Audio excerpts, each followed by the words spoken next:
வணக்கம். நம்மள பலருக்கும் நம்ம வாழ்க்கையோட மிகப்பெரிய கனவு ஒரு சொந்த வீடு வாங்குறது தான். அது நம்மளோட மிகப்பெரிய முதலீடும் கூட. ஆனா சரியான பாதுகாப்பு இல்லைன்னா இந்த கனவு ஒரு மோசமான அனுபவமா மாறவும் வாய்ப்பிருக்கு. உங்க பணத்தை பாதுகாத்து உங்க உரிமைகளை நிலைநாட்டுறதுக்காக வந்த ரேரா சட்டம் உங்களுக்கு என்னென்ன அதிகாரங்களை கொடுக்குது? வாங்க அத பத்தி தான் நாம இப்ப பார்க்க போறோம். ஒரு சின்ன தவறு எல்லாமே மாறிடுச்சு. இந்த ஒரு வரி வீடு வாங்குற ஆயிரக்கணக்கான மக்களோட பயத்தை அப்படியே காட்டுது. யோசிச்சு பாருங்க, நம்ம வருஷக்கணக்கான சேமிப்பு, நம்ம கனவுகள் எல்லாமே ஒரே ஒரு அக்ரிமெண்ட்ல அடங்கியிருக்கு. அப்படி இருக்கும்போது அந்த பயணம் எவ்ளோ கவனமா இருக்கணும். இந்த நிலைமைய மாத்துறதுக்கு தான் ஒரு புதிய சட்டம் தேவைப்பட்டுச்சு.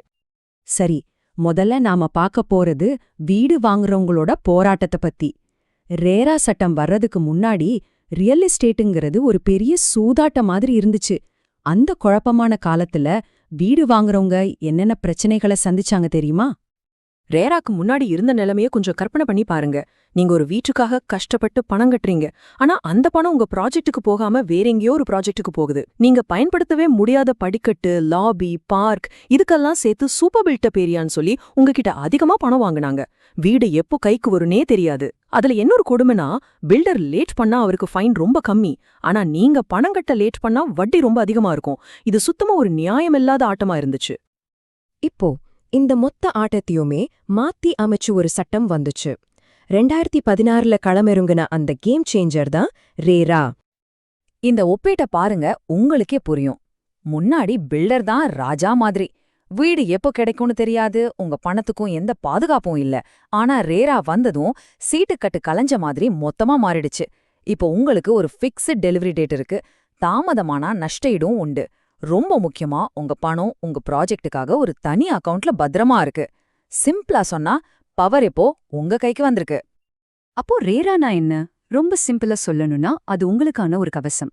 இதோட முக்கியமான நோக்கங்கள் 3 தான்: வெளிப்படைத்தன்மை, பொறுப்பு, அப்புறம் சொன்ன நேரத்துல ப்ராஜெக்ட முடிக்கிறது. எல்லாமே உங்கள மாதிரி வீடு வாங்குறவங்கள பாதுகாக்கத்தான். இங்க ஒரு முக்கியமான விஷயத்த நீங்க நோட் பண்ணணும். ரேரா உங்களுக்கு ஒரு எக்ஸ்ட்ரா பவர் கொடுக்குதே தவிர, உங்களுக்கு ஏற்கனவே கன்சியூமர் சட்டம் மாதிரி இருக்கிற மத்த உரிமைகளை இது எடுக்காது. இது உங்களுக்கு கிடைச்ச ஒரு கூடுதல் பாதுகாப்பு வளையம் மாதிரி தான். சரி, வாங்க அடுத்த முக்கியமான பகுதிக்கு போகலாம். நம்ம வீட வாங்குற ப்ராசஸ்லயே ரொம்ப ரொம்ப முக்கியமான ஒரு டாக்குமெண்ட் இருக்கு. அதுதான் பில்டர் பையர் அக்ரிமெண்ட். அதுல என்னென்ன விஷயங்களை நாம கவனிக்கணும்னு இப்ப பார்க்கலாம். நீங்களே உங்களை கேட்டுக்கோங்க, நீங்க யூஸ் பண்ணவே முடியாத ஒரு இடத்துக்கு நீங்க ஏன் காசு கொடுக்கணும்? இதுதான் ரேரா வரத்துக்கு முன்னாடி நடந்த ஒரு பெரிய ஏமாற்று வேலை. இந்த குழப்பத்தை சரி பண்ணத்தான் ரேரா கார்பெட் ஏரியான்ற ஒரு கான்செப்ட கொண்டு வந்துச்சு. சிம்பிளா சொன்னா, உங்க வீட்டுக்குள்ள 4 சுவத்துக்குள்ள நீங்க ஒரு கார்பெட்டை விரிச்சா எவ்வளோ இடம் பிடிக்குமோ அதுதான் கார்பெட் ஏரியா. பால்கனி, வெளியில இருக்கிற சுவர், காமன் ஏரியாஸ் இது எதுவும் இதுல வராது. இந்த டேபிள பாத்தீங்கன்னா உங்களுக்கு இன்னும் நல்லா புரியும்.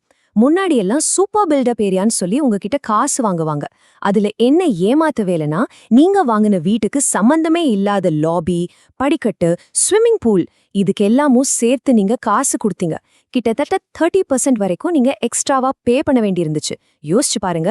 ரெரா இதுக்கு ஒரு முற்றுப்புள்ளி வச்சது. சரி, அடுத்த பெரிய கேள்வி, நம்ம பணம் உண்மையிலே எங்க தான் போகுது? நம்ம காசை வாங்கிட்டு பில்டர் வேறொரு ப்ராஜெக்ட்ல போட்டா என்ன பண்றது? இந்த பயம் எல்லாருக்குமே இருக்கும். இதை சரி பண்ண ரேரா ஒரு சூப்பரான ரூல் கொண்டு வந்துச்சு. அது என்ன ரூல்னு பாக்குறீங்களா? இந்த நம்பர்ல தான் அந்த மேஜிக்கே இருக்கு. 70%. அதாவது நீங்க குடுக்கிற பணத்துல 70% ஒரு தனி பேங்க் அக்கவுண்ட்டுக்கு போயிடும். அதுக்கு பேரு எஸ்க்ரோ அக்கவுண்ட். இது ஒரு லாக்கர் மாதிரி.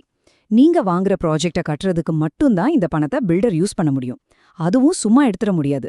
வேலையோட ஒவ்வொரு ஸ்டேஜும் முடிஞ்சதும் ஒரு ஆர்கிடெக்ட், ஒரு என்ஜினியர் வந்து செக் பண்ணி சர்டிஃபிகேட் கொடுத்ததுக்கு அப்புறம் தான் பணத்தை எடுக்க முடியும். சோ உங்க பணம் உங்க வீட்டுக்கு மட்டும்தான்.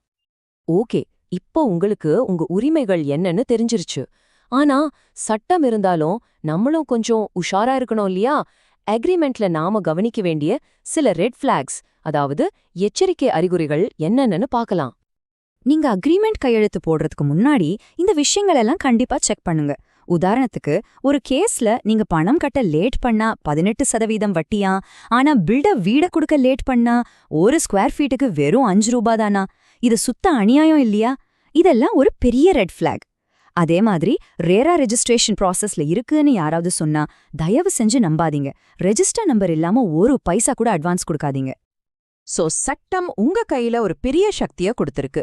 இப்போ அந்த சக்திய எப்படி கரெக்டா யூஸ் பண்றதுன்னு பார்க்கலாம். உங்க அக்ரிமெண்ட்டை ஃபைனல் பண்றதுக்கு முன்னாடி இந்த 7 ஸ்டெப் செக்லிஸ்ட்டை ஃபாலோ பண்ணுங்க. 1. அக்ரிமெண்ட்டை முழுசா வரிக்கு வரி படிங்க. 2. உங்க மாநிலத்தோட ரேரா வெப்சைட்ல போய் அந்த ப்ராஜெக்ட் ரெஜிஸ்டர் ஆகிருக்கான்னு செக் பண்ணுங்க. 3. டெலிவரி டேட் பத்தின விவரங்கள் கரெக்டா இருக்கான்னு பாருங்க. 4. 2 பக்கத்துக்கும் பெனால்டி சமமா இருக்கான்னு பாருங்க. 5. பார்க்கிங் மாதிரி மறைமுக கட்டணங்கள் இருக்கான்னு செக் பண்ணுங்க. 6வது பாயிண்ட் ரொம்ப ரொம்ப முக்கியம். ஒரு நல்ல ப்ராப்பர்ட்டி லாயர் கிட்ட கொடுத்த அக்ரிமெண்ட்டை ஒரு தடவை செக் பண்ணிடுங்க.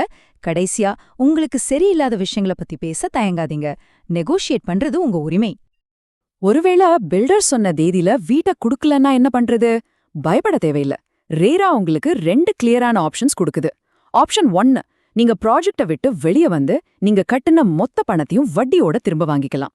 ஆப்ஷன் 2, இல்ல நான் வெயிட் பண்றேன்னு சொன்னா லேட் ஆகுற ஒவ்வொரு மாசத்துக்கும் பில்டர் உங்களுக்கு வட்டி கொடுக்கணும். சோ முடிவு உங்க கையில தான். சரி, வீட்டை வாங்கி சாவி கைக்கு வந்தாச்சு.